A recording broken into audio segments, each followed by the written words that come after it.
Hey moms, hey dads.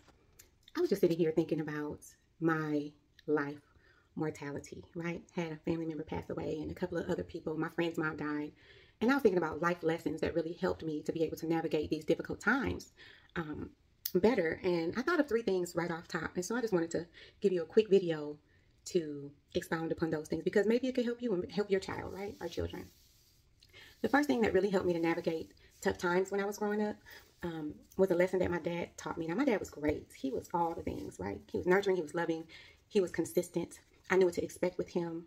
And when he told me that there was a God, a creator, that loved me more than he loved me, first of all, I was like, whoa, is that even possible, right? Because my dad was a great dad. But knowing that there was always a way out. He said, no matter what it is that you find yourself in, you put yourself in a position, you pray, God can get you out of it. Don't ever feel like you're abandoned. You'll never be alone. Even when I'm no longer here, you'll never be alone. God loves you more than I can ever love you. And just knowing that and remembering that, especially now, my dad is gone, right? He's no longer with us. So knowing that there is a God, a creator that loves me, that cares about me, that wants to hear my prayers, that wants to hear about my good days and my bad days. I remember having a difficult time doing my hair. And I would be so frustrated. I had a perm when I was younger, and like if I was in between styles and it was growing out and I didn't know what to do with it, and like the curl wasn't curling, the bump wasn't bumping, the crimp wasn't crimping, and I would just get so frustrated because I had one of those asymmetrical styles for a minute, right, with something here.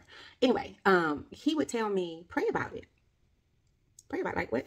Pray about your hair, like, and for me it was so trivial, but I did, and I would always come up with something cute, and I felt good about it. And I just remember thinking, like, God cares about me caring about my hair. That is amazing, right? So just knowing that there's my God that loves me enough to care about the things I care about really did help me to navigate some tough, crazy stuff growing up.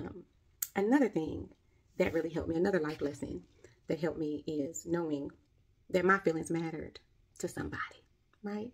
My depression, my anxiety, my irrational fear of bugs. I don't know where that comes from. That came from my mother. Just having these overwhelming big feelings and emotions and not knowing what to do with them and feeling different and weird because people around me didn't appear to feel the way that I felt, really made me feel alone sometimes. But I remember my dad sitting in the bed with me as I cried and I was feeling so despondent, and I had made a decision that really changed my life forever. Well, I had a decision made for me that really changed my life forever, and I was really going through it, and I just remember not wanting to be here anymore. And I was crying, and I had taken some medicine. I was 16 years old, and when we got back I ended up having to go to the hospital. When we got to the hospital, my dad felt like it may be a good thing for him to call my mom.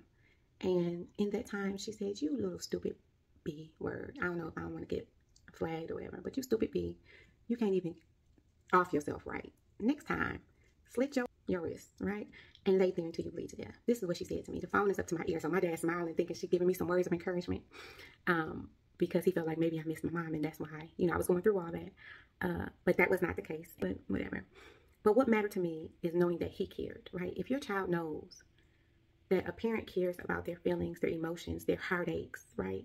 Their disappointments, even their happiness, their excitement, their anticipation. If you show your child, your teenager, your young adult child, that you care about their feelings, they will start to allow themselves to feel them.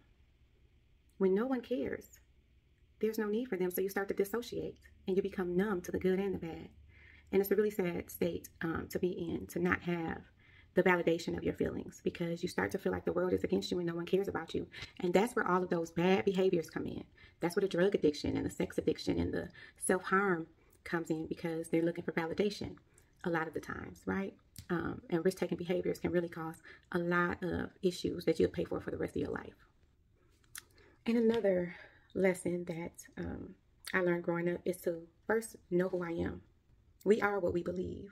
And if we are what we believe and we do what we believe, we are what we do. And so for me, understanding my values at a young age, I wasn't perfect. I did stuff. I was out here kicking it. I wasn't like wilding out. My kicking it was probably like skipping school and going to the library. I was a nerd. I didn't know what to do. Anyway, me knowing what my values were really helped me to align my behaviors with my values when I became an adult. When I started to really understand the reasons why I was feeling stressed, the reasons why I had anxiety, the reasons why I was experiencing just negative physiological responses, right? It's because I wasn't living within the means of my value system. I was operating outside of my value system, and that caused me a lot of undue stress. If you don't believe in sex before marriage, but you continue to fornicate, you're going to feel a way about that. Point blank, period. And if it's something that you don't want to believe in anymore, reassess it and stop. Right? Reassess it. I know it's difficult, especially when you grew up a certain way. That was just one example that I gave that came off the top of my head, but it could be that you're a people pleaser, right? You overextend yourself that way. It also causes your body to have a physiological response because you know that you're overextending yourself and you're not giving yourself the same grace and benefits that you're giving people outside of yourself.